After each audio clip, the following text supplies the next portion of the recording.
Jasmine, আপনার কাছ থেকে শুরু করব এই বিষয়ে যে এত 20-21 দিন পরেই জাতীয় সংসদ নির্বাচন অনুষ্ঠিত হবে। নির্বাচন ব্যবস্থা সংস্কার কমিশন যে প্রস্তাবনাগুলো দিয়েছিল, আমরা শুরুতেই বা যেটাকে বলে গোড়ায় গলদ নির্বাচন কমিশন গঠনেই আমরা দেখেছি সেটি আসলে মানা হয় নাই। তারপরে এখন পর্যন্ত আপনার কাছে কি মনে হয় যে যেই সুপারিশগুলো কমিশন দিয়েছিল তার কতটা আসলে পরিপালন হলো বা মানা হলো? নির্বাচন সংস্কার কমিশন যে সকল সুপারিশগুলো দিছিল তার মধ্যে খুব সামান্যতম ইলেকশন কমিশন নিছে, কিছুটা নিছে আংশিক, কিছুটা নিছে ঠিক মতো নিতেও পারেনি। যেমন না ভোটের বিধানটা কমিশন বলছে একক প্রার্থী হলে সেখানে শুধু না ভোট, আর অন্য কোনো জায়গায় না ভোট থাকবে না। এই যে একটা আইনের যে একটা সিমিলারিটিস থাকে, এখানে কিন্তু তাও থাকছে না। তারপর আরেকটা ছিল যে মনোনয়ন দাখিল যারা করবে, রাজনৈতিক দল থেকে মনোনয়ন পাবে, তাদের 3 বছরের জন্য ওই দলের সদস্য থাকতে হবে কমপক্ষে, সেটাও নেয়নি। তারপরে মানে অনেক গুরুত্বপূর্ণ নারী আসনেরটা নেয়নি। আর নারী তো আপনি নিজেই দেখেছেন, এবার বৈষম্যর জন্য যে আন্দোলন হলো, এবারকার এই আন্দোলনের পর সবচেয়ে বড় বৈষম্যের শিকার হলো নারী, এখানে নেয়নি। তারপরে এই যে 1% যে স্বতন্ত্র প্রার্থীদের ক্ষেত্রে যে ঝামেলাটা হয়, এখানে ভোটারদের সমর্থন কমায় দিয়েছিল, সেটা নেয়নি। আসলে ইলেকশন কমিশন খুব সামান্য একটু নিচ্ছে, শুধু আইন প্রয়োগকারী সংস্থার ওখানে নিচ্ছে, সংঘাতের সেনাবাহিনী ঢোকানো। তারপরে নিচ্ছে হলো আচরণ বিধিমালা, পোস্টার বাদ আচরণ বিধিমালায় কিছু নিচ্ছে, এবং আর নিচ্ছে যে হলফনামায় যদি কেউ মিথ্যা তথ্য বা অসত্য তথ্য দেয় তাহলে তার পরবর্তীতে প্রার্থিতা বাতিল বা নির্বাচনও বাতিল হতে পারে। এই মোটা দাগে আসলে এই জায়গাগুলোতে নিছে। আর একটা যেটা গুরুত্বপূর্ণ যেটা নিছে সেটা হলো যে জোট বদ্ধ হয়ে ইলেকশন করলেও অন্য দলের প্রতীক নিয়ে করা যাবে না, স্ব দলের প্রতীক নিয়ে ইলেকশন করবে। এই জায়গাটা এটাতে আমরা তো এবার দেখছি যে অনেকে 2-4 জন তো তাদের নিজেদের দল ছেড়ে শেষে মানে বড় দলে যোগ দিছে। তা এগুলো আসলে আমাদের রাজনীতির যে কতটা পরিবর্তন আনতে পারবে বলে মনে হয়নি, কারণ এটা খুবই সামান্য। এবং এই যে ঋণ খেলাপি বলেন, দ্বৈত নাগরিক বলেন, এগুলো সবই পার পেয়ে গেল, কিন্তু এবারও পার পেয়ে গেল। মানে আমরা সেই পুরনো সেই রীতি সেই ধারাতেই আছি। আপনি যে গুরুত্বপূর্ণ প্রশ্নটা তুলেছিলেন, আসলে এটা একটা ব্যাপক বিষয়। আপনাকে অনেক ধন্যবাদ যে এই মুহূর্তে এই এই এই জিনিসটা আসলে যে সংস্কারে এই জিনিসটা ছেড়ে গেলে হবে না, ইলেকশন হওয়ার পরেও এটার পিছনে থাকতে হবে। না হলে কিন্তু আমরা এবারকার ইলেকশনে যে পুরনো চেহারাটা দেখতে পাচ্ছি, এবার ভবিষ্যতে তাহলে তাই আমরা দেখতে পারবো। জেসমিন টুলি, অনেক ধন্যবাদ। মানে তাহলে এই যে সংস্কার সংস্কার এত যে আমরা বলছি বা চাইছি, কিন্তু মানার ব্যাপারে মানা যে হচ্ছে না সেটি আসলে কে দেখবে জানি না। আমি জনাব এম এ আজিজ আপনার কাছ থেকেও একটু, আপনি একটা জনাব জেসমিন টুলি আপনি হলফনামার প্রসঙ্গ যেটি বলেছেন আমি এটা তুলে রাখছি, এটা একটু কথা বলবো একটু বিস্তারিতই। কিন্তু এম এ আজিজ আপনার কাছে একটা সার্বিক পরিবেশ আমি জানতে চাই যে আপনার কাছে কি মনে হচ্ছে নির্বাচনী পরিবেশটা কেমন? ধন্যবাদ আপনাকে। পাকিস্তানের আমলেও নির্বাচন দেখেছি, এ আমলেও দেখছি, গত 3টা নির্বাচনও দেখেছি। এবারে এ পর্যন্ত নির্বাচনে আবহাওয়া যেভাবে হওয়া উচিত সেটা আমার কাছে মনে হয় নাই। দেশের অবস্থাও ভালো না। আপনি আমেরিকাতে আছেন, আমরা এখানে আছি, আমি বলবো দেশের অবস্থা ভালো নাই। এখন ধরেন নোবেল প্রাইজ আপা যে কথাগুলি বললো, আপা কিন্তু আমার খুবই রেসপেক্টেবল ব্যক্তি। সে নারী ইলেকশনে যে চিটাগাং করেছে, হ্যাঁ, ভয়ঙ্কর অবস্থা। এরকম অ্যাসার্টিভ লোক তো নির্বাচন কমিশনের দরকার ছিল, তিনি কিন্তু জায়গা পান নাই। অর্থাৎ সৎ লোক এবং যোগ্য লোকের এই দেশে কদর নাই, ব্যাপারটা এরকমই মনে হয়েছে। আর সবকিছু হচ্ছে এখন এই সরকারের ম্যাটিকুলাস ডিজাইনের মধ্যে দিয়ে। কারণ আমি প্রফেসর ইউনূসের পক্ষে আমি টকশো করেছি, তার পক্ষে লিখেছি, তাকে জাতীয় সম্পদ মনে করেছি। শেখ হাসিনা তার বিরুদ্ধে অনেক অবিচার করেছে আমি মনে করেছি, আমি তাকে জাতীয় সম্পদ মনে করেছি। কিন্তু এখন এসে দেখছি তিনি জাতির ঘাড়ে একটা বড় বোঝা। কারণ আপনি দেখেন, আমি তার সকল বক্তব্য ফলো করি। নোবেল প্রাইজ পাওয়ার পরে তিনি বলেছিলেন 20 বছর পরে এদেশে ক্ষুধা জাদুঘরে পাঠাবে, ক্ষুধা এখন জাদুঘরে যায় নাই, জাদুঘরে খুঁজলে পাবেন না। এখন পাবেন এদেশে আপনার মধ্যবিত্ত নিম্ন মধ্যবিত্তে চলে গেছে, নিম্ন মধ্যবিত্ত হতদরিদ্রে চলে গেছে। বাংলাদেশ সব লোক এখন দেশের বাড়িতে কোনো কাজ নাই, কর্ম নাই, সব ঢাকা শহরে আছে, জমা হয়ে গেছে। এক। দুই হলো, তিনি এখন সারা বিশ্বে ফেরি করছেন 3-0। 3-0 মানে হচ্ছে যে আপনি জানেন যে জিরো আনএমপ্লয়মেন্ট, মানে কেউ বেকার থাকবে না। আমাদের দেশে বিশ্ব ব্যাংকের তথ্য মতে 3 কোটি 18 কোটি লোকের মধ্যে 3 কোটি লোক বেকার। জিরো এমিশন, বা পৃথিবীর মধ্যে সবচাইতে অস্বাস্থ্যকর এবং বসবাসের অনুপযুক্ত শহর হচ্ছে এখন ঢাকা শহর। 3 নম্বর হচ্ছে আপনার জিরো ইমিশন। আপনি দেখেন ধোঁয়ার জন্য, কথা একই, ধোঁয়ার জন্য আপনি দেখেন এই ঢাকা শহরে থাকা যায় না। এবং মানে আমি বলবো কি যে একদম দেশটা একদমই বসবাসের অনুপযুক্ত হয়ে গেছে। সুতরাং উনি তো দেশে কিছু দিতে পারছেন বলে মনে হয় নাই। এখন তিনি যেটা করলেন, ধরেন এখন নির্বাচনটা, উনি একটা অভ্যুত্থান ঘটলো, 71 সালে মুক্তিযুদ্ধ হয়েছে, 90 সালে স্বৈরাচার বিরুদ্ধে আন্দোলন করেছি। আমরা যারা প্রবীণ, আমাদের প্রত্যাশা পূরণ হয়নি, কিন্তু আমরা আশা করছিলাম এই 5 তারিখে জুলাই অভ্যুত্থানের মধ্য দিয়ে আমরা গণতন্ত্রের পথ, আইনের শাসন, সুশাসন আমরা দেখব। এখানে যদি দেখেন আপনি আইনের শাসন আপনি দেখতে পাচ্ছেন, এখন তো সেই সময় নাই, কারণ 20 দিন পরে নির্বাচন। আমার বক্তব্য হচ্ছে প্রবাসীদের যে ভোটার বানানো, এটা কি এখনই এত জরুরি ছিল? ডাকে ভোট ছিল, যারা জেলখানার ভোট দিত, জেলখানা থেকে প্রার্থী হতে পারতো, এগুলো ছিল। কিন্তু প্রবাসীরা যে ভোট করলো, সেখানে আপনার মনিটরিং লাগবে কিনা, সেখানে দ্বৈত নাগরিক ভোটার হচ্ছে কিনা, দ্বৈত নাগরিক ভোটার আপনি থাকতে খুবই পারে। গুরুত্বপূর্ণ কিছু প্রশ্ন তুলেছেন, আমি একটু এই প্রসঙ্গগুলোতে জেসমিন টুডে আপনার কাছ থেকে শুনতে চাই যে আপনি কি বলবেন যে মানে ওই প্রশ্নটা রয়েই যাচ্ছে যে নির্বাচনী পরিবেশ আপনি সার্বিকভাবে কেমন দেখছেন, কিন্তু জনাব এমিয়াজি যে প্রশ্নটা তুলছেন, প্রবাসী যে নাগরিক যারা দেশি ভোটার হলেন এবার প্রথমবারের মতো, এইটার মধ্যে কি কোনো মেকানিজম হচ্ছে? মানে কিছু কিছু ভিডিও আমরা দেখেছি, কিছু কিছু কমপ্লেন আমরা শুনতে পাচ্ছি সামাজিক যোগাযোগ মাধ্যম থেকে শুরু করে, এমনকি নির্বাচন কমিশনেও গেছে এই বিষয়ে কিছু কিছু কমপ্লেন। আপনি আসলে কি দেখছেন, মেকানিজম হচ্ছে? আসলে এটা খুবই একটা গুরুত্বপূর্ণ প্রশ্ন আপনি উত্থাপন করেছেন, যে এই প্রবাসীরা আগে ভোটার ছিল, কিন্তু তাদের ভোট দিতে হতো হলে দেশে আসতে হতো, যিনি দেশে আসবে তিনি ভোট দিবেন, বিষয়টা এরকম ছিল। এবার প্রথম যে পোস্টাল ব্যালটের মাধ্যমে প্রবাসীরা যে যেখানে কাজ করে সেখান থেকে তারা ভোট দিবে। তো পোস্টাল ব্যালটের জন্য এবার দেখা যায় যে প্রথমবার কিন্তু আবেদন অনেক পড়েছে, প্রায় 18 লক্ষ আবেদন পড়েছে, তার মধ্যে 8 লক্ষ মতন প্রবাসী মানে বিদেশ থেকে আসবে। এবং কোন কোন আসনে দেখা যাচ্ছে যে 18টা আসন সম্ভবত প্রায় 10,000-এর উপরে ভোট আছে এই পোস্টাল ব্যালটের মাধ্যমে। তা একটা আসনে 10,000 ভোট মানে কিন্তু এটা একটা ডিসাইসিভ রেজাল্ট হওয়ার জন্য যথেষ্ট, মানে ফলাফলকে প্রভাবিত করতেই পারে। সে এ পর্যন্ত ঠিক ছিল যে তারা রেজিস্ট্রেশন করেছে, কিন্তু পোস্টাল ব্যালটের যে ব্যালটটা নিয়ে তো অলরেডি বড় একটা রাজনৈতিক দল বিএনপি তো বড় ধরনের একটা আপত্তি দিছে যে তাদের মার্কাটা এমন জায়গায় পড়েছে যা সহজে ভোটারের চোখে পড়বে না, এটা ভাঁজের মধ্যে পড়ে যাচ্ছে। তা এই যে পোস্টাল ব্যালটের জন্য যে এটা কেবল প্রতীকগুলো দিল, এই প্রতীকগুলো দেওয়ার ক্ষেত্রে তো একটা বিধান থাকা দরকার ছিল, এই বিধানটা আদতেও করেছে কিনা, মানে এটা যেমন 6টা রো করেছে, কলাম করেছে, এই যা কিছু করুক না কেন আইনের বাইরে তো আর কিছু করা যায় না। এবং এর আগে পোস্টাল ব্যালটটা ছিল কিন্তু একদম সেম জাতীয় সাধারণ ব্যালটের মতনই, শুধু পোস্টালের জন্য একটা ক্রমিক নম্বর থাকতো এটাকে আইডেন্টিফাই করার জন্য যে এই পোস্টাল ব্যালটটা অমুক জায়গায় গেছে, এইটুকুই। এবার একদম পুরো যে যতগুলো প্রতীকের তালিকা, পুরো তালিকা দিয়েই একটা পোস্টাল ব্যালট তৈরি করেছে প্রবাসীদের জন্য।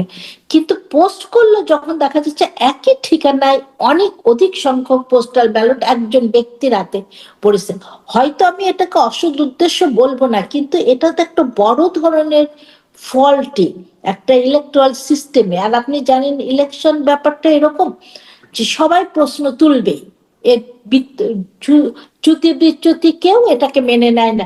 সেই জন্য পোস্টাল ব্যালটের ব্যাপারে ইলেকশন কমিশনকে আরো সতর্ক হওয়া উচিত ছিল যে একই অ্যাড্রেসে এতগুলো ব্যালট কিভাবে যাচ্ছে, এবং ব্যালট তো ভোটারের কাছে যাওয়ার কথা, এক ব্যক্তির কাছে তো একাধিক ব্যালট যাওয়ার কথা না। তো এটা আমার কাছে মনে হচ্ছে যে পুরো নির্বাচন ব্যবস্থাটাকে না প্রশ্নের মুখে ফেলে দেয়। তারপরে আপনি আরো জানেন যে এবার কিন্তু আপনি নিজেও জানেন যে সামাজিক যোগাযোগ মাধ্যমে কিন্তু একটা প্রচারণা করে অপতথ্য দেওয়া, এটা একটা টেকনিক্যাল দিক আছে যেটা আপনি ফ্যাক্ট চেকিং করা, কিন্তু ইলেকশন কমিশনের কিন্তু ওই ধরনের জনবল বা কাঠামোটা ওটা না, টেকনিক্যাল ওই কাঠামো নাই। ইলেকশন কমিশন যখনই অভিযোগ পাবে তাৎক্ষণিক ভাবে যদি বাংলাদেশের যতগুলো এই ধরনের টেকনিক্যাল টিম আছে সেখান থেকে যদি যাচাই করে আবার সেটা ভোটারদের জানায় যে না এটার মধ্যে এটা ভুল তথ্য, কিন্তু আপনি নিজেই জানেন তো এটা আধা ঘন্টা বা 10 মিনিট পেলেই তো এটা অনেক অনেক ভোটার বিভ্রান্ত হয়ে পড়ে, অনেক তথ্য ছড়ায় যায়, অপতথ্য। তো এবারকার এই সব মিলাইয়ে নির্বাচনের যেমন আলাদা কিছু বৈশিষ্ট্য ছিল, যে তরুণ ভোটার অনেক, এবার আমাদের অনেক দিন পর একটা অন্তর্বর্তীকালীন সরকারের অধীনে নির্বাচন হচ্ছে, এবং আমাদের প্রধান উপদেষ্টা বলেছে এটা অনেক ভালো নির্বাচন উনি করতে চান, বিদেশে অনেক পর্যবেক্ষক থাকবে। কিন্তু এই ছোট ছোট ত্রুটি, ইভেন কোনোদিন কিন্তু এই যে আপিল পর্যায়ে কোনো প্রশ্ন ওঠেনি, এবার কিন্তু আপিল পর্যায়ে অনেক বড় বড় প্রশ্ন দেখা দিচ্ছে, এবং তিনটা দলই তিন ধরনের অভিযোগ করেছে, বিএনপিও করেছে, জামাতও করেছে, আবার এনসিপিও করেছে। তিন দিক দিয়ে তিন ধরনের আছে। এবং আপনি যদি আরেকটু খেয়াল করেন আমাদের বর্তমান নির্বাচনেরই, দেখবেন যে আচরণ বিধিমালার ধারে কাছে প্রার্থীরা কিন্তু নাই, মানে অনেক আগেই এটাকে ভঙ্গ করা হচ্ছে। যখন প্রচারণা শুরু করবে আসলে 22 তারিখে প্রচারণা শুরু হওয়ার কথা, কিন্তু এই প্রচারণা অলরেডি তফসিল ঘোষণার আগ থেকেই শুরু হয়ে গেছে। কিন্তু এই যে নিয়ন্ত্রণ, পুরো একটা নির্বাচনী ব্যবস্থাপনার যে নিয়ন্ত্রণটা রাখা দরকার, সে নিয়ন্ত্রণটা কিন্তু খুব শিথিল, এবং আইন শৃঙ্খলা পরিস্থিতি তো আমরা প্রথম থেকে শুরু থেকে বলা হচ্ছে। তো সব মিলায়ে আসলে নির্বাচনটাকে কি অবস্থা হবে সেটা আসলে যত দিন যাবে তত বোঝা যাবে, যে যখন মানে খুব খুব আশাবাদী নির্বাচন, খুব ভালো নির্বাচন হতে যাচ্ছে সেটা মনে হচ্ছে না আপনাদের দুজনের কারো কথা থেকেও, যদিও আমাদের মাননীয় প্রধান উপদেষ্টা আশ্বস্ত করছে যে ইতিহাস সেরা বা শতাব্দী সেরা নির্বাচন হবে এবারে, কিন্তু অনেকগুলো যদি কিন্তু আছে। আমি একটু এখানেও জনাব মেয়াজি ছোট্ট করে যদি এটা একটু বলেন, কারণ এই নির্বাচনের সুনির্দিষ্ট কিছু বিষয় নিয়ে কথা বলবো, তবে এটা নিয়ে একটু শুনি যে এই যে মাননীয় প্রধান উপদেষ্টার কথা বলছি, আপনিও বলছিলেন যে এর আগে বিশ্লেষকরা আমরা শুনেছি না যে ডক্টর ইউনূস ভোট দিতেই চান না, আপনিও এরকম সুরেও বলেছেন যে তিনি নির্বাচন দিতে চান না, কিন্তু তারপরে দেখা যাচ্ছে তিনি নির্বাচন দিচ্ছেন, এবং সেই যে সেনাপ্রধান বলেছিলেন 18 মাসের সময়, ওই সময়সীমার মধ্যেই নির্বাচনটা হচ্ছে। মানে ডক্টর ইউনূসের অবস্থান পাল্টানো নাকি তিনি ঠিক ছিলেন, আপনারা বিশ্লেষকরা ভুল ছিলেন? আসলে পর্যবেক্ষণে তখন কি ছিল আর এখন কি? না দেখেন, এই যে আমি আপার কাছে শ্রদ্ধা রেখে ওই কথাটা একটু বলছি যে আমাদের দেশে 62 সরকারি নিউজ এজেন্সি, সেখানে রিপোর্ট হয়েছে এই বাইরের যে বলা হচ্ছে যে পোস্টাল ব্যালট ভোটের রেজাল্ট পাল্টিয়ে দিতে পারে। আপনার কালের কণ্ঠে ছাপা হয়েছে, তারপরে আপনার প্রথম আলোতে একটা অ্যানালাইসিস হয়েছে, ছাপানো হয়েছে এবং অ্যানালাইসিস হয়েছে যে 10,000 ভোটের ব্যবধানে 130টা আসনের ভোট হেরফের হয়ে গেছে আগে, এটার একটা জরিপ দিয়েছে। সুতরাং এটা একটা মেজর বিষয়। এবং সেখানে আপনি খেয়াল করে দেখেন যে ডক্টর মোহাম্মদ ইউনূস বলেছেন যে তরুণরা অনেক আসনে জিতবে, তারা মন্ত্রীও হতে পারে কয়েকজন। তো তাহলে এটা কি করে জানে আপনি বলেন? হা না ভোটে তার মতো করে রেলগাড়ি চালিয়ে দিছে, এবং পুরা সরকারি মেশিনারি পুরাটা আপনার হা ভোটের পক্ষে কথা বলছে। আপনি বলেন তো এর ভিতরে না ভোট নাই? ওনার তো না ভোট এলাও সরকারকে ট্যাক্স দেয়, হা ভোট এলাও ট্যাক্স দেয়। তিনি বলবেন, ক্যাম্পিং করবেন। টুলিয়াপা তো খুবই কঠিন দায়িত্ব পালন করেছেন। আমি তাকেও বলতে পারি যে এটা প্রচার করবে, সরকারের পক্ষ থেকে প্রচার করবে, ঠিক আছে যে আপনারা এরকম একটা জিনিস দেওয়া হয়েছে, এটাতে হা অথবা না দেন। কিন্তু এই যে আপনার সংস্কারে 84টা সংস্কার তার 4 দফার ভিতরে নিয়ে আসছে, সেখানে নোট অফ ডিসেন্ট ছিল, সেগুলো নাই। কিন্তু জনগণকে এত বোকা ভাবা তো ঠিক নয়, কারণ ঐক্যমত্য কমিশনের মিটিং প্রত্যেকটা কিন্তু লাইভ প্রচার হয়েছে, এবং আমরা তখনই ভোটাররা ডিসিশন নিয়ে ফেলছে যে কোনটাতে হা আর কোনটাতে না দিবে, এটা তো বুঝতেই পারছেন। সুতরাং ধরেন এই যে উনি রিস্কটা নিলেন, আপনি বলেন তো যদি না ভোট দিতে কি হবে? তার মানে কি অভ্যুত্থান ঘটে নাই? শিশু থেকে কি 1400 জাতিসংঘ রিপোর্ট দিচ্ছে 15 তারিখ পর্যন্ত 1400 ছাত্র জনতা শিশু মারা গেছে, নিহত হয়েছে, এগুলো ঘটে নাই? আর অভ্যুত্থানকে স্মরণ করব না আমরা? আমি তো চাই যে এনসিপি টিকে থাকলে ভালো হতো। তারা উপদেষ্টা ছিল, উপদেষ্টা ছেড়ে আসছিল 3 জনই। এখন এনসিপি একটা ব্যান্ড ভুলে আছে, অভ্যুত্থানের শক্তি। 52 সাল থেকে প্রত্যেকটা আন্দোলনে তরুণরা অগ্রভাগে ছিল, কিন্তু কোন তরুণরা নেতৃত্ব এত বিতর্কিত হয় নাই। আবার তরুণরা সরকারেও অংশগ্রহণ করে নাই। আবার পার্শ্ববর্তী দেশ নেপাল বলেন, শৃঙ্খলা বলেন, সেখানে তরুণরা সরকার পাল্টায় ফেলছে, কিন্তু তারা সাথে সাথে শিক্ষা প্রতিষ্ঠানে ফেরত গেছে। আর আমাদের ডক্টর মোহাম্মদ ইউনূস একবারের জন্য বলে নাই যে তোমরা আপনার শিক্ষা প্রতিষ্ঠানে ফিরে যাও, লেখাপড়াও করো, তোমরা সরকারও ঠিক আছে চালো। ওনারা বলছেন সবাই উদ্যোক্তা হয়। উনি ব্যবসায়ী বলে কি সবাই ব্যবসা করবে? হ্যাঁ, ব্যবসা করতে পারবে, সবাই ব্যবসা পারবে? এখন ওনারা এখন আগে কোঠার আন্দোলন করতে গিয়ে এখন ছাত্রদের মাথার ভিতরে ঢুকছে, মনোজগৎ পরিবর্তন হয়ে গেছে। মব সন্ত্রাস সারা দেশে এখনো আছে। হ্যাঁ, সব জায়গায় শক্তি প্রয়োগ করে দাবি আদায় করে। এই কয়েকদিন আগে মাহাদি নামে এক ছেলে, হ্যাঁ, এটা ইন্টারমিডিয়েট পাস, ও থানায় ঢুকছে, তার 2 জন পরিচিত লোক গ্রেপ্তার হয়েছে, ওসিকে ধমক দিচ্ছে, ছাড়েন ছাড়েন। আপনি জানেন এই থানা আমি পুরাই দিছি, আপনি ছাড়েন। হ্যাঁ, তাকে ছাড়ছে। আবার আপনি দেখেন কোর্টে গেছে, কোর্টও তাদের জামিন দিয়ে দিছে তাকে। বলেন এর চাইতে আর সাক্ষ্য কি চান? এখন এতে আমার কাছে মনে হচ্ছে যে অর্থাৎ আইন শৃঙ্খলা বাহিনী এখনো টমার থেকে বেরোতে পারে নাই, এমনকি বিচার বিভাগও টমার থেকে বেরোতে পারে নাই। সেই বিচারক যদি জামিন না দিত, দেখা যেত তো ওখানে মব সন্ত্রাস চলে গেছে। সুতরাং এই দেশের যে যুব সমাজের যে মনোজগতের যে পরিবর্তন এই ডক্টর মোহাম্মদ ইউনূস ঘটিয়ে দিয়েছে। হ্যাঁ, এরপরে আপনি খেয়াল করে দেখেন এখন আর কোন ছাত্র লেখাপড়ার দিকে মন নাই, সব এমপি হয়ে এটা একবার আমি মন্ত্রী কদিন আগে হতে চায়। প্রেস সচিবের সাথে কথা বলবার সুযোগ হচ্ছিল একটা এমন একটা আয়োজনে। আমি জিজ্ঞাসা করছিলাম যে এই যে দায় মুক্তি, এটা কি আসলে জুলাই যোদ্ধাদের জন্য এখনো যারা যা করছেন সেটাও তাদের দায় মুক্তি কেন? আপনি যে প্রসঙ্গটা বলছেন আমি জিজ্ঞাসা করছিলাম যে ইনারা কি আসলে এই কাজগুলোর জন্য দায় মুক্ত হবেন কিনা। যাই হোক, খুব স্পষ্ট হতে পারিনি মনে হয় আমি। কিন্তু আমি যে প্রশ্নটা আপনাকে করছিলাম ওটাকে একটু বলবেন যে ডক্টর ইউনূস কি তার অবস্থান পরিবর্তন করেছেন? আপনার নাকি মানে বিশ্লেষকটা ভুল প্রমাণিত হলেন? আগে যেই বিশ্লেষণ ছিল, ডক্টর ইউনূস কি অবস্থান পরিবর্তন করেছেন? আমার তো এখন সন্দেহ হয় ইলেকশনটা ঠিক মতো হবে কিনা, সন্দেহ হয়। কারণ ওনার তো প্রিয় দল হচ্ছে জামাত ইসলাম এবং এনসিপি। এনসিপিটা তো খেয়ে দিয়েছে। জামাত হচ্ছে একটা বোয়াল মাছ, ছোট তাজা মাছ খেয়ে ফেলে, পেটের ভিতরে গেলে হজম হয়ে যায়। এখন এনসিপির সবাই দেখেন ইতিমধ্যে আপনার ড্রেস চেঞ্জ হয়ে গেছে, সবার মাথায় টুপি, আপনি দেখেন চেঞ্জ হয়ে গেছে। অর্থাৎ তারা বলছে 11টা দল এক জায়গায় করছে যে ইসলামিক ভোটগুলোকে এক বাক্সে ফেলবে। ইসলামিক ঐক্য জোট বেরিয়ে গেছে, এক বাক্স আর থাকে নাই। মাঝখান থেকে যে আমি যেটা বললাম অভ্যুত্থানের যে শক্তি, এটা প্রেসার গ্রুপ হিসাবে টিকে থাকা দরকার ছিল, সেটাকে ধ্বংস করে দিছে। এটা নিশ্চয়ই ডক্টর মোহাম্মদ ইউনূসের, আমি অনুমান, প্রমাণ নাই, হতে পারে যে তিনি হয়তো সায় দিচ্ছে। কারণ এনসিপি দেখেন না, উনি একবার বলছিল ওই যে রিজাইন করব, তখন কিন্তু নাহিদ ইসলামকে ডেকে তার কাছে পরামর্শ নিছে, বা তার কাছে নাহিদ ইসলাম না করছে, রিজাইন করে নাই। উনি তো রিজাইন করবে না, এখন উনি তো রিজাইন করবে না, কারণ উনি প্রথম থেকে শুরু করে এ পর্যন্ত যদি কিন্তু তবে ছাড়া কোনো কথা বলে নাই, যার ফলে তিনি জনগণের কাছে একজন অবিশ্বস্ত লোক হিসেবে পরিচিত হয়েছে। উনি যা বলেন সেটা পুরোটা আর বিশ্বাসে নেয় না। এই জন্য আমরা এখন ঢাকা শহরে রিক্সা উঠলে বলে বলে ইলেকশনটা কি হবে, এখনো বলে। আবার দ্বিতীয়টা হচ্ছে অভ্যুত্থানের শক্তির ভিতরে দ্বন্দ্ব শুরু হয়ে গেছে, দ্বন্দ্ব শুরু।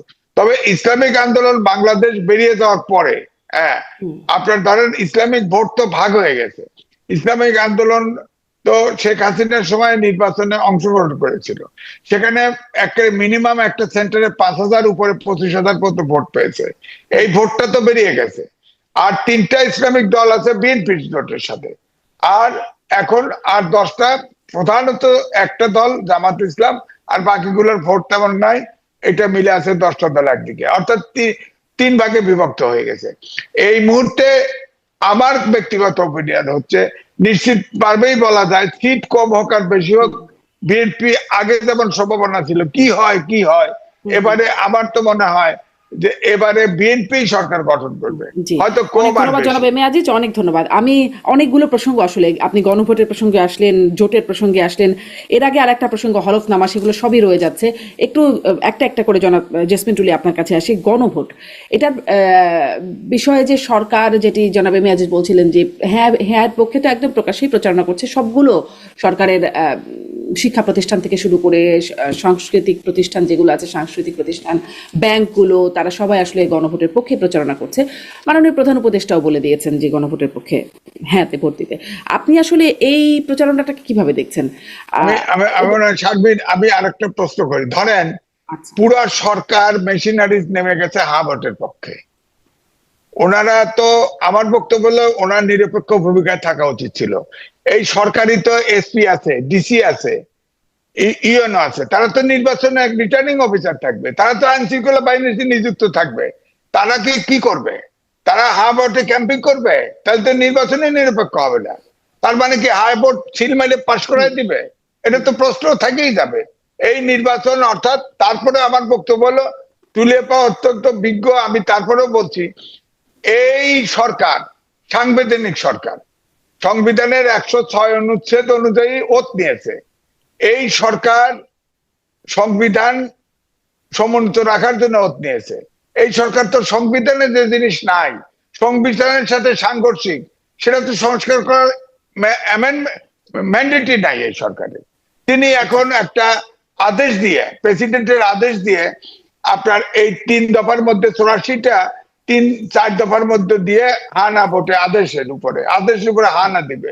আপনি বলেন কতটা অবৈজ্ঞানিক, কতটা অবৈজ্ঞানিক? আমি 84 প্রস্তাবে 84তে একমত হবো? আমি ভোট দেবো কি করে? আমি তো বাধ্য হয় না ভোট। আমি ফিজিক্সে সায়েন্সের ছাত্র, উনি তো সায়েন্সের ছাত্র না। সায়েন্সে এই ধরনের অবৈজ্ঞানিক প্রস্তাব আসতেই পারে না, এটা একদম একটা স্পষ্ট। অবৈধ। জনাব এম এ আজিজ, অনেক ধন্যবাদ। আমি হ্যাঁ, একটু আপনার এই প্রসঙ্গগুলো আমি একটু জেসমিন টুলির কাছ থেকে স্পষ্ট হই, আপনি আসলে গণভোট প্রসঙ্গে কি বলবেন?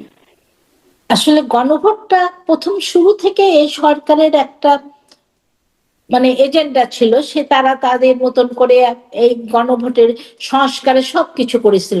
আমার এই যে ঠিক আছে, সরকার যেহেতু এটা এই ফসলটা তারাই করেছে, তাদেরই বেবি এটা, কিন্তু শেষ সময়ে এসে যেখানে বলতে পারে যে হ্যাঁ এই গণভোটের পজিটিভ দিকগুলো সরকার বলেই যেতে পারে, কিন্তু ভোটার, একজন ভোটার হা দিবে কি না দিবে সেটা কেউ বলে দিতে পারে না, কেউ না, সেটা ভোটারের নিজস্ব ইচ্ছা। সেই জন্য ভালোটা বলে এসে যেহেতু সরকারের সংস্কারের কাজগুলো করেছে, আমার কাছে এটা মনে হচ্ছে যে তারা সমস্ত কিছু বলে এসে কিন্তু হাতে ভোট দিন এই কথাটা বলা আমার কাছে মনে হচ্ছে না এটা ঠিক দিকে যায়।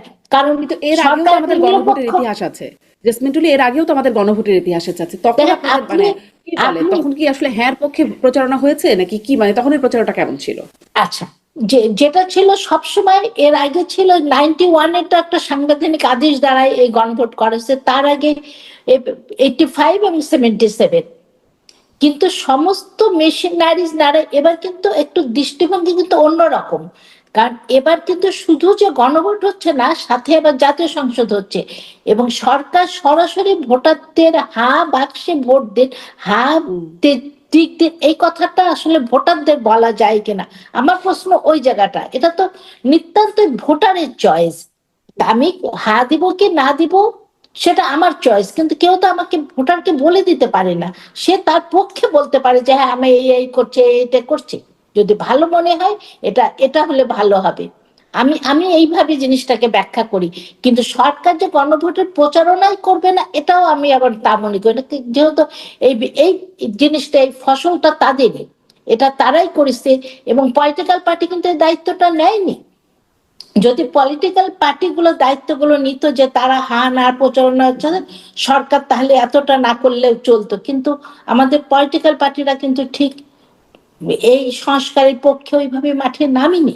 সেই জন্য আমার মনে হচ্ছে সরকার সবই ঠিক ছিল, শুধু পক্ষে হাতে ভোট দিন এবং পুরো মেশিনারিজ, সরকারের মেশিনারিজটাকে পুরোটা এইভাবে কাজে লাগানোটা আমার কাছে মনে হচ্ছে যে এটা ঠিক না। জি, একটু আসি যে হলফনামার প্রসঙ্গেও বলছিলাম যে জিজ্ঞাসা করব, হলফনামায় অসঙ্গতিটাও আমাদের একটা কালচারের অংশ।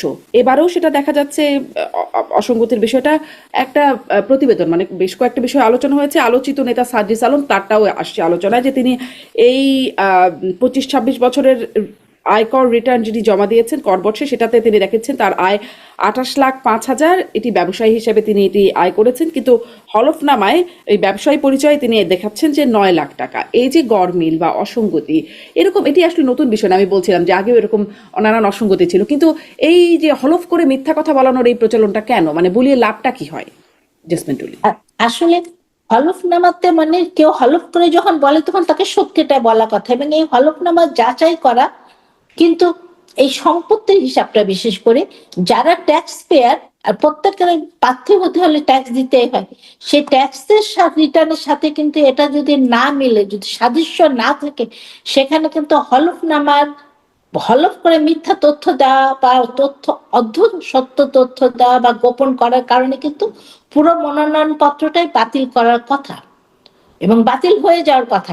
যদি এই জায়গাটা শক্ত অবস্থানে নিত রিটার্নিং অফিসাররা, তাহলে কিন্তু দেখা যাবে যে কেউ এই হলফ করে আর মিথ্যা তথ্যটা দিত না, কারণ হলফনামাটা এত ক্যাজুয়ালি এখন দেখা হচ্ছে, কিন্তু তাহলে তার এই হলফনামার 8টা তথ্য এত কিছু প্রয়োজন ছিল না। হলফনামার তথ্য দেখে ভোটাররা কিনা তার ক্যান্ডিডেটকে জাজ করা কথা, যে আমি আসলে কি ধরনের ক্যান্ডিডেটকে ভোট দিব, তার তথ্য এরকম, তার শিক্ষাগত যোগ্যতা এই, তার সম্পত্তির, তার বিদেশে তার সম্পত্তি আছে কিনা, এই সব কিছু মিলাই হলফনামাটা আসলে খুব শক্তভাবে যাচাই করা প্রয়োজন। যদি না হয় তাহলে আমরা বারবারই দেখবো যে জাস্ট দেওয়ার জন্য দেওয়া, এরকমই অবস্থা। জি, জনাব এম এ আজিজ, এই হলফনামার প্রসঙ্গে একটু জানি যে এই যে আমি একটু প্রশ্নটা একটু এভাবে করি, একটু এটা আপনি নিশ্চয়ই বিস্তারিতই বলবেন, কিন্তু প্রশ্নটা আমি এভাবে করতে চাই যে এই যে চাক্ষুষ দেখা যাচ্ছে, কিন্তু যে অসঙ্গতির ব্যাপারটা, কিন্তু আমি একটু এটার সাথে রিলেট করে আনিস আলমগীরের প্রসঙ্গটা আনতে চাই। তার বিরুদ্ধে দুদক আবার মামলা করেছে আয়ের সঙ্গে অর্জিত সম্পদের অসঙ্গতির তথ্য তুলে ধরে, দুদক স্বপ্রণোদিত হয়ে মামলাটি করেছে। আনিস আলমগীরের ব্যাপারে দুদক খতিয়ে দেখে বের করে যদি মামলা করতে পারে, এখানে চোখের সামনে এসে দেখা যাচ্ছে যে কারা অসঙ্গতি আছে, তবুও মামলা কেন করতে পারেন না? আমি আবারও সেই প্রেস সচিবের রেফার করি, তিনি বলছেন কংক্রিট এভিডেন্স দিলে তারপরেই সম্ভব, মানে দুদক তো নিজেই বের করতে পারে, এখানে চাক্ষুষ থাকা সত্ত্বেও না, কে দিবে? আমাদের দেশে দুর্নীতিটা গ্রাস করে ফেলেছে। এবারে আপনি লক্ষ্য করেন যে বড় রাজনৈতিক দলগুলি চোর খুঁজতেছে নমিনেশন দেওয়ার জন্য। কমপক্ষে 10 কোটি, উপরে 20 কোটি, ঢাকা শহরে 60 কোটি, 80 কোটি, 100 কোটি টাকা খরচ করবে। এই টাকাগুলো কিভাবে আসবে? সুতরাং আমি তো মনে করি নির্বাচনের আগে যে ব্যবস্থাটা করা উচিত, যে সবাই প্রার্থী আগে নির্বাচন কমিশনে জমা দিবে, 3 মাস আগে, 2 মাস আগে জমা দিবে। জমা দেওয়ার পরে তাদেরকে বিভিন্ন গোয়েন্দা সংস্থা দিয়ে তদন্ত করে দেখা হবে যে স্কিন টু বর্ন তিনি অনেস্ট আছে কিনা। অনেস্টি ছাড়া এই দেশ আর ঠিক করা যাবে না, আমি এটাকে প্রধান অন্তরায় মনে করি। কিন্তু এখন যে হলফনামা দিয়েছে, হলফনামা আপনার যে কোনো একটা ট্যাক্স লয়ারকে দিছে, বানায় দিছে যে আমার টাকা পয়সা বেশি দেখায় দাও দিছে।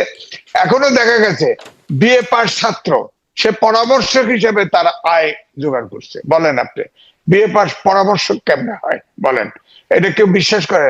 এবং সেটা কয়েক লক্ষ টাকা। তো এই জন্য বলছি যে এই যে যেটা দিচ্ছে হলফনামা, সবাই কম বেশি মিথ্যা কথা লিখেছে, আবার হাইডও করেছে। এমন এমন প্রার্থী আছে যে হাজার হাজার কোটি টাকার মালিক, সেও কিন্তু ওই যে খরচ 25 লাখ টাকা সিল করে দেওয়া হয়েছে, তার কাছাকাছি থাকার চেষ্টা করেছে, হ্যাঁ, বেশি দেখাতে চায় নাই। সুতরাং এই হলফনামা একদম মকারি, আমি বলবো এটা একদমই অপ্রয়োজনীয়। যেখানে ব্যাংক ডিফল্টারকে বের করে দেওয়া হচ্ছে, দ্বৈত নাগরিক আইন আছে সুস্পষ্ট, তারপরেও তার প্রার্থিতা বহাল করা হচ্ছে, সেখানে এই হলফনামার কোনো একদমই আমি বলবো মিনিংলেস।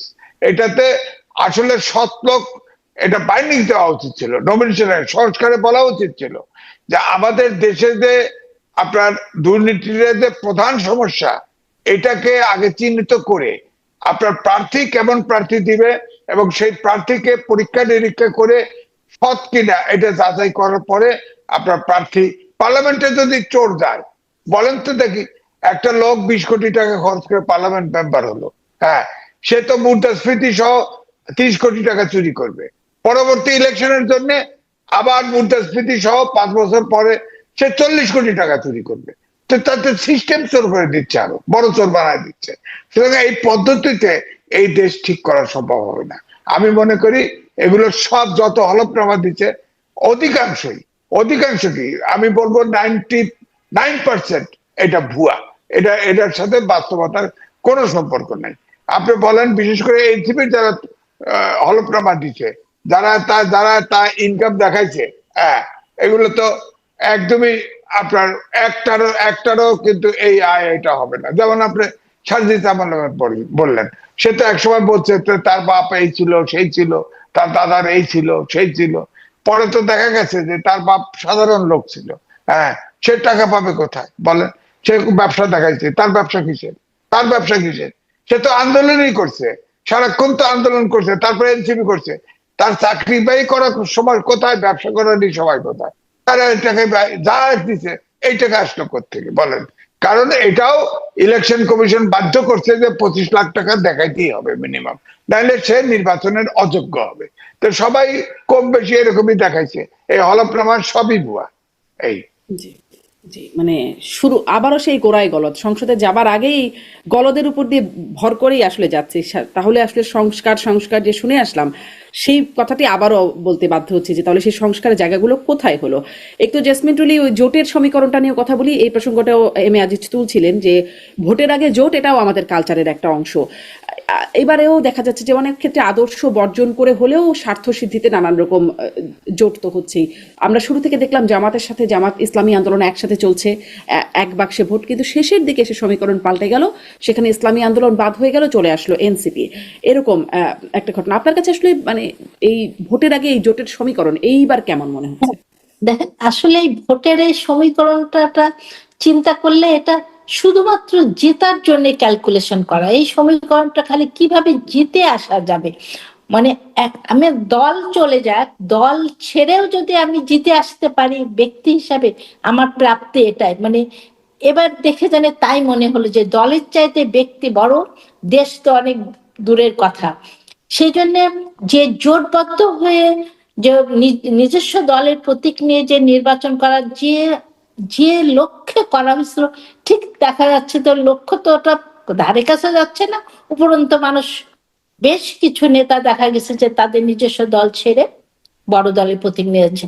আসলে মানসিকতা যদি আমরা পরিবর্তন না করি, এই রাজনীতির এই সংস্কৃতি থেকে যদি বের হয়ে না আসি, কোনো সিস্টেমে মনে হচ্ছে যেন কাজ করবে না। দেখেন, আইনে স্পষ্ট বলা আছে তৃণমূল পর্যায়ে, যেটা আজিজ ভাই বলছিল যে এই যে আগে প্রার্থীদের হলফনামাটা জমা তৃণমূল পর্যায় থেকে ভোটের মাধ্যমে, গোপন ভোটের মাধ্যমে প্যানেল তৈরি করে আনি, সেই প্যানেল থেকে মনোনয়ন দিতে হবে। দেখেন, যখন মাঠে, তার মানে মাঠে ওই ব্যক্তি কিন্তু পরীক্ষিত হচ্ছে, মাঠে তাদের সদস্যদের মধ্যে তাকে একটা ভোট করে এসে প্রাথমিকভাবে তাকে একটা ভোটের মাধ্যমে সে একটা ফিল্টারেশন হয়ে এসে তারপরে সে কেন্দ্রীয় থেকে মনোনয়ন পেত। কিন্তু কোন দল এই আইনের তোয়াক্কাই করেনি, এবং ইলেকশন কমিশনও কোনো সময় জানারও প্রয়োজন মনে করেনি যে আইনের এখানে যে ব্যত্যয়টা হচ্ছে, কোনো দল এটার কাছে যাচ্ছে না। তা যদি প্রত্যেকটা যদি আইন শুধু থাকে কিন্তু তা যদি বাস্তবায়ন না করা হয়, তাহলে তো যে যার মূল্য, যেমন যার জোর যেখানে, সে সেইভাবে জিনিসটাকে অ্যাপ্লাই করবে। এবং আপনি আরো একটু খেয়াল করেন, যে প্রার্থীগুলো এসছে, খুব যে আমরা এরকম পরিচ্ছন্ন প্রার্থী 2-4টা ছাড়া কিন্তু চোখে পড়ার মতন না। তার মানে সেই পুরনো রাজনীতিতে আমরা আছি, পুরনো ধারায় আমরা আছি, আমাদের চিন্তা কোনো চেঞ্জ হয়নি। এবং রাজনৈতিক দলগুলোর ভিতরে যদি গণতন্ত্র না করা যায়, তাহলে কোনোদিন এই যে অর্থ, ভাই যে এটা অর্থের কথা বললো, এত টাকা খরচ করে সব আসে, এটা মনোনয়ন বাণিজ্য বলে তো একটা কথাই আছে। এবং মনোনয়ন গুলো কে পাচ্ছে? তৃণমূল পর্যায়ে যারা মাঠে কাজ করে সেখান থেকে কিন্তু আসলে নারী, নারী কেন আসতে পারেনি? নারীরা তো দেখেন মাঠে অনেক আছে, বড় বড় দলগুলো তো নারী ভালো কর্মী আছে এবং তারা মাঠে কাজ করে, কিন্তু তাদের মনোনয়ন দেয়নি। কেন দেওয়া হয়নি? যে নারী জিতে আসতে পারবে না, কারণ তার ওই পরিমাণ অর্থ নাই, ওই পরিমাণ তার মাসেল পাওয়ার নাই। তা রাজনীতি তো সব ক্ষেত্রেই শুধু জিতে আসার ক্যালকুলেশন। কিন্তু জেসমিন টুলি, এই যে নারীদের বিষয়ে আপনি বলছেন, গণভোটের প্রসঙ্গটা আলোচনা হলো, মানে জুলাই সনদে বলা আছে যে 5% হারে নারীদের মনোনয়ন দিতে হবে, যেটি সেই গণভোটের চারটি ধারার মধ্যেও আছে, জুলাই সনদের মধ্যেও আছে। কোনো একটি রাজনৈতিক দল তো সেটি মানলো না, মানে সেটাও তো কেউ দেখলো না। তাহলে জুলাই সনদ যে বাস্তবায়ন হবে বা গণভোটে হ্যাঁ হলেও যে তারা মানবে, তার নিশ্চয়তাটাই বা কি হচ্ছে? কারণ আগেই তো না মেনেই তারা শুরু করছে হ্যাঁ, কারণ রাজনৈতিক দল। মানসিকতা চেঞ্জ না করলে তো হবে না। আপনি তারও আগে দেখেন, আইনের মধ্যে আছেন না 33% নারী সব কমিটিতে থাকতে হবে, সব দলে। প্রথমে এটা বললো 2020 সালের লক্ষ্যমাত্রা অর্জন করতে হবে, তারপরে ঠিক আছে 20 হলো না, 30 পর্যন্ত বাড়াই দেওয়া হলো।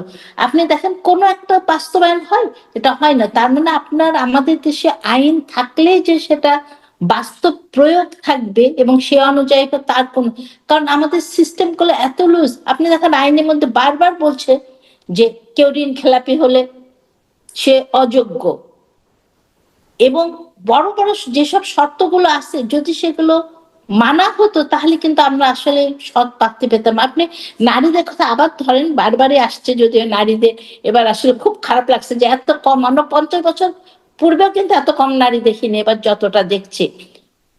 সংসদে সংরক্ষিত 50টা নারী ছিল, তার মানে আমাদের প্রত্যেক সংসদে 50 জন করে নেত্রী গড়ে ওঠার কথা ছিল না? নেতৃত্ব স্থানীয় নারী, কিন্তু প্রত্যেকে ওখানে সিলেক্ট করতে কেমন হয় পরিবার থেকে, না হলে পছন্দের। অথচ যারা রাজনীতি করছে মাঠে তারা ওখানে যেতে পারছিল না, পারেনি। তার মানে দেখা যাচ্ছে যে আমরা আসলে নারী নেতৃত্ব, নারী নির্বাচনে আসুক, এই জিনিসগুলো আসলে চাইনি, চাচ্ছে না। আমাদের সিস্টেমে যাই থাকুক না কেন, তা আমার কাছে মনে হচ্ছে যতই সংস্কার হোক, আমরা যদি মানসিকতা পরিবর্তন না করি, আপনি কোনো অবস্থাতে কোনো লাভ হবে না আসলে। জি, মানে সেখানেই প্রশ্ন ছিল, তাহলে আসলে গণভোট করেই রাজনৈতিক দলগুলো মানবে বা বাধ্যবাধকতা তৈরি হবে তাদের উপর, সেই আস্থাটাই আমরা কিভাবে রাখি? জনাব এম এ আজিজ, আরেকটা প্রশ্ন, ওই যে সেই প্রশ্ন, নির্বাচন হবে কিনা, যেটি আপনাকে এখনো রিক্সায় উঠলে রিক্সাওয়ালা জিজ্ঞাসা করেন বা অনেকেই আসলে এই জিনিসটা জিজ্ঞাসা করেন। সম্প্রতি এনসিপির আসিফ মাহমুদ, যিনি নির্বাচন করবেন বলে সরকার থেকে বেরিয়ে এসেছিলেন কিন্তু নির্বাচন না করে তিনি এখন নির্বাচন মানে এনসিপির নির্বাচনের দায়িত্ব নিয়েছেন, তিনি বলছেন যে বিভিন্ন বিষয়ে নির্বাচন কমিশনের ভূমিকা এবং অভিযোগের বিষয়ে জানিয়ে বলছেন যে প্রয়োজনে কয়েকদিন পিছিয়ে হলেও নির্বাচন কমিশন পুনর্গঠন করে হলেও সুষ্ঠু নির্বাচন করতে হবে, যেন তেন নির্বাচন করা যাবে না, প্রয়োজনে পিছিয়ে দিয়ে হলেও করতে হবে, তিনি এটি বলছেন। আবার সম্প্রতি বলেছেন যে এনসিপি নির্বাচনে অংশগ্রহণ করবে কিনা পুনর্বিবেচনার সময় এসেছে, বিভিন্ন প্রেক্ষাপট ব্যাখ্যা করে তিনি বলছেন। মানে হতে পারে কি এরকম যে নির্বাচনে অংশগ্রহণ করছেন না তারা? অর্থাৎ বিষয়টা হচ্ছে যে তারা এনসিপির সদস্য, ছাত্র ছিল, ছাত্র করলে আবার মাইন্ড করে। টকশোতে দেখেছি আমার সহপাঠী ছাত্র, তাদের ছাত্র করলে খুব মাইন্ড, তারা প্রবীণ হয়ে গেছে। তিনি কিন্তু তার লোকাল এরিয়ায় 425 কোটি টাকা এলজিইডি মিনিস্ট্রিতে দায়িত্বে থাকার সময় 450 কোটি টাকা স্যাংশন করেছিল। ওখানে দেখলো জুত হয় না, তারপরে উনি এলো ঢাকা 10-এও তিনি দেখছেন যে অ্যাসেসমেন্ট করে দেখছেন যে সে পাশ করতে পারবে না, এখন নির্বাচন করাই বন্ধ করে দিয়েছে, করবে না। এখন পুরা তার এটা খেয়াল নাই যে এখন যেটা আমি বললাম, এই দেশের যে অবস্থা এখন, সামনের বছরে আপনার বিশ্বব্যাংক বলছে জিডিপি গ্রোথ হবে 3.5%।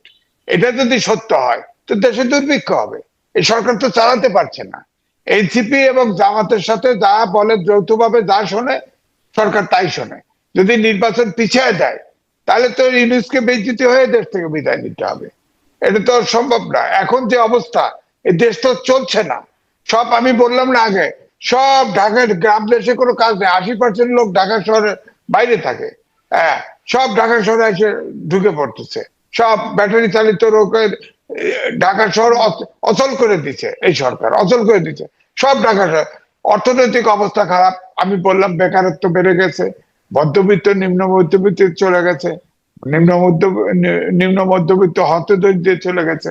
এই দেশটা তো আর চলছে না, কোনো বিনিয়োগ নাই, কিচ্ছু নাই। হ্যাঁ, কোনো ব্যবসা, সকল শক্তি, বড় শক্তি যারা আমাদের ডেভেলপমেন্ট পার্টনার, সবাই বলছে আমরা নির্বাচিত সরকারের সাথে কাজ করতে আগ্রহী, নির্বাচিত সরকার চায়। যেমনই হোক, এখন তো নির্বাচনের বিকল্প নাই। বিকল্পে নির্বাচন হওয়া, টাইমলি হবে না, পিছায় দেওয়া অথবা না হওয়ার ইঙ্গিত দেওয়া, এগুলো হচ্ছে দেশের স্বার্থ বিরোধী কথাবার্তা। এই দেশটা দেশ বিরোধী কথাবার্তা আমি মনে করব। তাদের তো অবশ্যই ইলেকশন কমিশন এই মুহূর্তে তাদের কাছে জবাবদিহি চাওয়া উচিত। তুমি কেন এটা বলো? আমরা শিডিউল দিচ্ছি সব সরকারের পক্ষ থেকে। আমি বলি ইলেকশন কমিশন এখন বলির পাঠা হয়ে গেছে, সবাই ইলেকশন কমিশনকে দোষ দেয়। ধরেন ওসি, ডিসি, এসপি, তাদের জামাতের প্রস্তাব ছিল লটারির মাধ্যমে ট্রান্সফার করা, লটারির মাধ্যমে ট্রান্সফার করে পোস্টিং দিচ্ছে। এখন বলে যে সব বিএনপি বা ফেসিবাদের দোষর। আরে ভাই, ফেসিবাদের দোষর আপনার 17 মাস হয়ে গেল, এখনো ফেসিবাদের দোষর থেকে মুক্ত হতে পারলেন না। নতুন রিক্রুট করলে তো হয়ে যায়। প্রশাসন ক্যাডার একটা, এর বাইরে 25টা ক্যাডার আছে, আপা ভালো জানে। হ্যাঁ, 25টা ক্যাডার থেকে বেঁচে কিছু লোক নিয়ে 7 দিনের ওরিয়েন্টেশন ট্রেনিং দিলেই তো ডিসি বানানো যায়। তাহলে তো আজকে আর প্রশাসন আলাদা হতো না। এটা তো করেন না। আগে তো সুপ্রিয়র সার্ভিস ছিল, এখন নাই, এখন নাই, সেটা বাদ দিয়ে দিচ্ছে। আপনি সুপ্রিয়র সার্ভিস ইন্ট্রোডিউস করতেন, করে আপনি অন্য পেশার থেকে আনতেন, ডিসি বানাতেন। ধরেন আমের কথা বলেন, আমি বলবো যে পেশার থেকে দেওয়া উচিত ছিল বাছাই করে। এই যে টুলিয়াপা, তিনি একটা দক্ষ, প্রমাণিত, পরীক্ষিত, তাকে সাইড লাইনে ফেলায় রাখছে। কমিশনের একটা মেম্বার বানায় তাকে ফেলায় রাখছে। কেন কমিশনার বানান নাই কেন? কমিশনার বানান না কেন?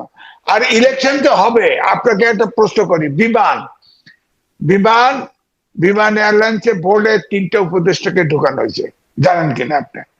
এবং তার ভিতরে নির্বাচন কমিশনের সিনিয়র সেক্রেটারি যিনি ছিলেন তিনিও আছেন, নিরাপত্তা উপদেষ্টা আছে, তারপরে বিদ্যুৎ উপদেষ্টা আছে, 3 সেক্টরে। এই উপদেষ্টাদের বাণিজ্য তো নাই। বলেন তো বোর্ডের ডাইরেক্টর কেমনে হয় তারা? আর বোর্ডে কেন গেল? তার মানে কি, ও যে ট্যাক্স বসাইছিল এক্সপোর্টের উপরে আমেরিকা, ওখানে যে গোপন চুক্তি হয়েছে, বিমান চুক্তিতে যেটা শোনা যায় যে অনেকগুলো বিমান টিমান কিনবে, এরকম এরকমও চুক্তি আছে, শোনা গেছে যে এরকম 15-20টা বিমান বোয়িং আসতেছে। ওখানে ওখানে কোনো সব লাভ লস আছে কিনা?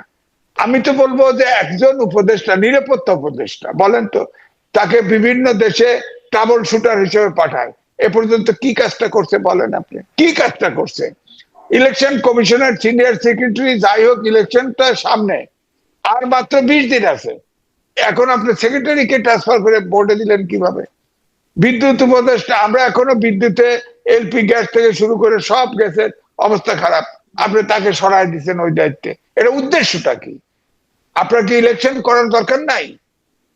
এটা কি মেটিকুলাস ডিজাইনে আছে যে এরকম জটিলতা বাধায়া ইলেকশন পিছায় দেব অথবা ইলেকশন হবে না? তাই তো হবে, নাহলে ইলেকশন কমিশনের সিনিয়র সেক্রেটারিকে সরাইছেন কেন?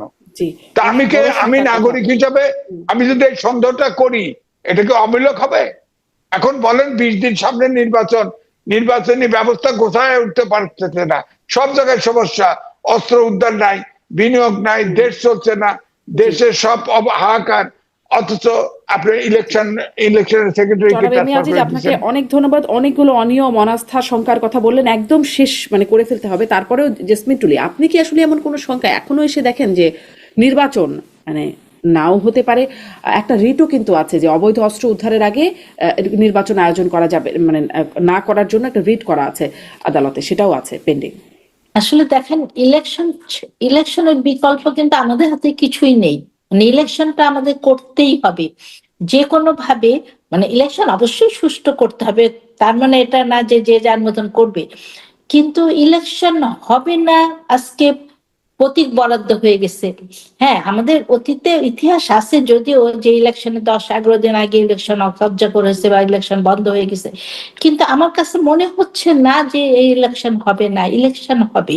আমি আশাবাদী, আমি করে, কারণ দেশের স্বার্থে ইলেকশন দরকার এখন এই একটা আশার মুহূর্তে। কথা অন্তত পুরো অনুষ্ঠানে শুনলাম যে ইলেকশন অন্তত হবে। না, আমিও অনেক আপনার ধন্যবাদ। সাথে চাই ইলেকশন ছাড়া কোনো বিকল্প নাই, কিন্তু ডক্টর মোহাম্মদ ইউনূস, আমি বলছি, আমি কিন্তু তার পক্ষে লিখেছি, পত্রিকায় ছাপা আছে, রেকর্ড আছে, আমি তাকে কিন্তু জাতীয় এখন আপনি সম্পদ আস্থা মনে রাখতে করছি, পারছেন না। কিন্তু তিনি কখনো কোনো কিছু পরিষ্কার করেন না, সরল ভাবে কথাই বলেন না।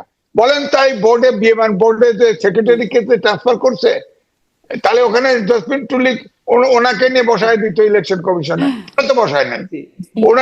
ও ইলেকশন কমিশন তো দুর্বল করে ফেলছে, তাহলে ইলেকশনটা হবে, ওনার প্ল্যান যে আছে এটা কি আছে, আমি সন্দেহ অনেক করবো না। ধন্যবাদ, অনেক ধন্যবাদ জনাব এম এ আজিজ। সেই অনিয়ম, অনাস্থা, শঙ্কা, নানান রকম কিছু আছে, দেখা যাক নির্বাচন আসতে আসতে হয়তো অনেক কিছুই স্পষ্ট হবে বা আরো ঘোলাটে হবে, আরো কথা বলার সুযোগ হবে তখন।